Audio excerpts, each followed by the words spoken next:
বজরা বহুমুখী উচ্চ বিদ্যালয় অনলাইন ক্লাসে সবাইকে স্বাগতম।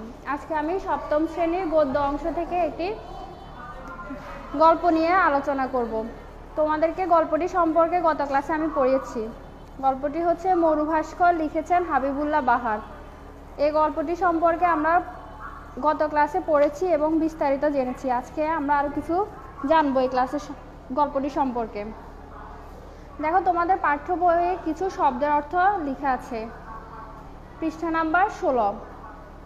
মরুভাস্কর। মরুভাস্কর হচ্ছে মরুভূমির সূর্য।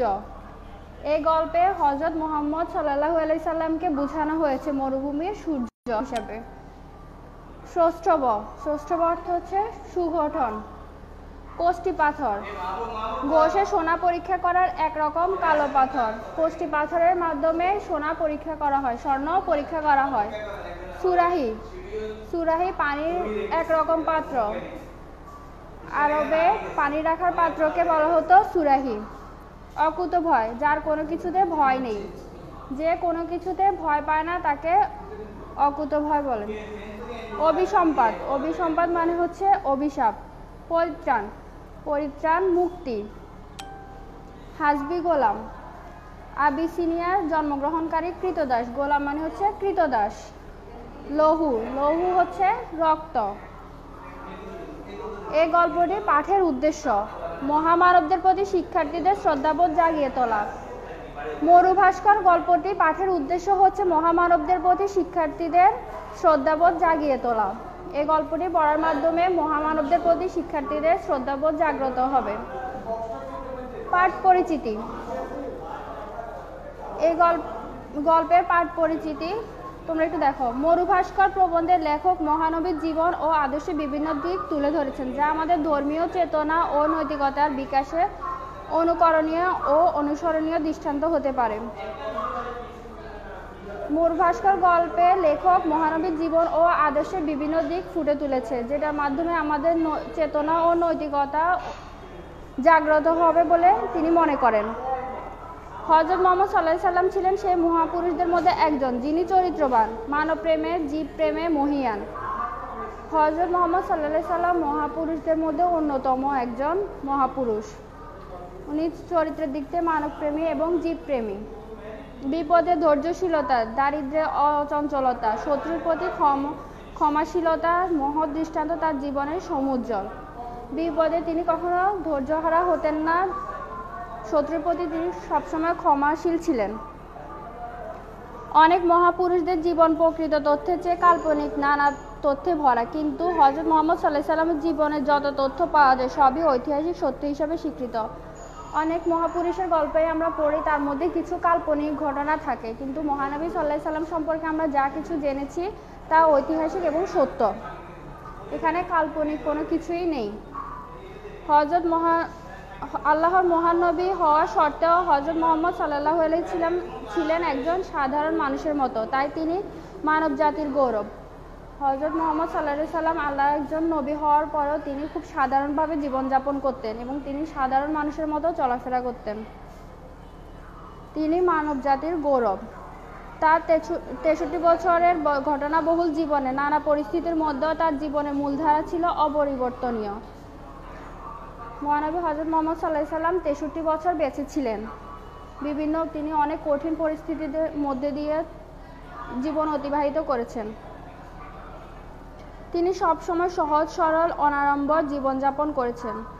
তার চরিত্রে মিশেছিল হাসি খুশি ভাব, কোমলতা ও কঠোরতা। মহানবী হযরত মুহাম্মদ সাল্লাল্লাহু আলাইহি সাল্লাম সবসময় হাসি খুশি জীবনযাপন করতেন। আপন বিশ্বাসে সত্যের জন্য সংগ্রামে তিনি ছিলেন বজ্রের মতো কঠোর, পর্বতের মতো অটল। কিন্তু নারী, পুরুষ, বন্ধু বান্ধব, শিশু, কিশোর, আত্মীয় স্বজন সবার সঙ্গে ব্যক্তিগত আচরণে তিনি ছিলেন কুসুমের মতো কোমল।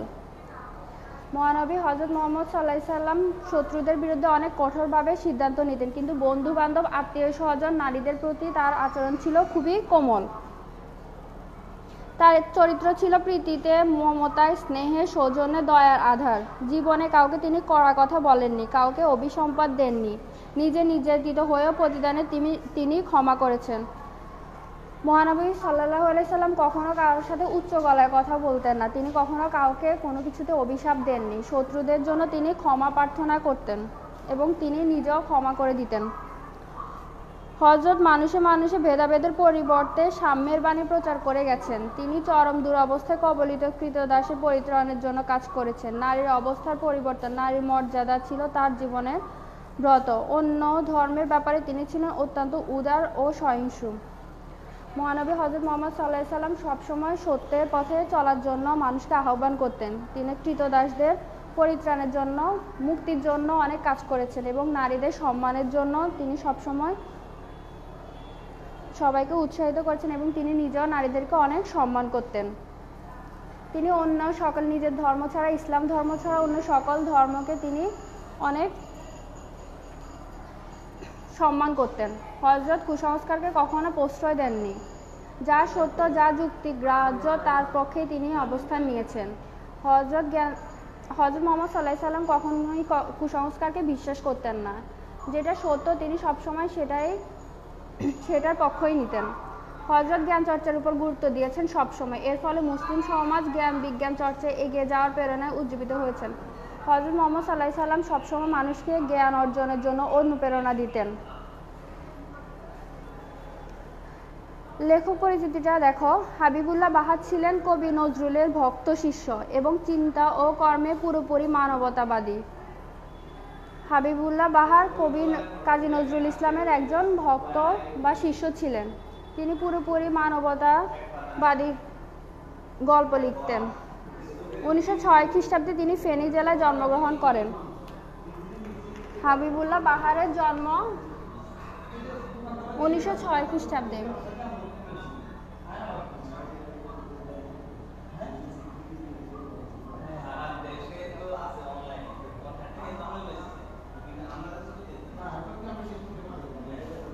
হাবিবুল্লাহ বাহার 1906 খ্রিস্টাব্দে ফেনীতে জন্মগ্রহণ করেন। মূলত প্রবন্ধকার হলো তিনি কয়েকটি উল্লেখযোগ্য জীবনী গ্রন্থ রচনা করেছেন।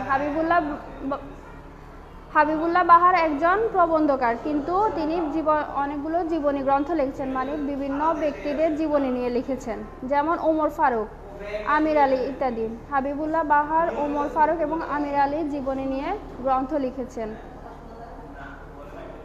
1966 খ্রিস্টাব্দে 15 এপ্রিল তিনি মৃত্যুবরণ করেন। হাবিবুল্লাহ বাহার 1966 খ্রিস্টাব্দে 15 এপ্রিল মৃত্যুবরণ করেন।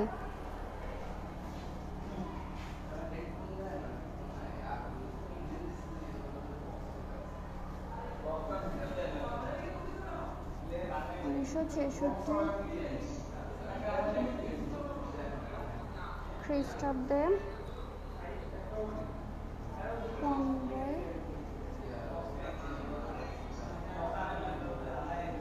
এপ্রিল।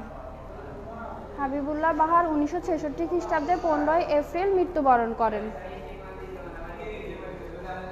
এটাই ছিল এই গল্পটি সম্পর্কে আলোচনা। তোমরা মরুভাস্কর গল্পটি ভালোভাবে পড়বে বাসায় এবং এটার পাঠ পরিচিতি, লেখক পরিচিতিগুলো ভালোভাবে পড়বে।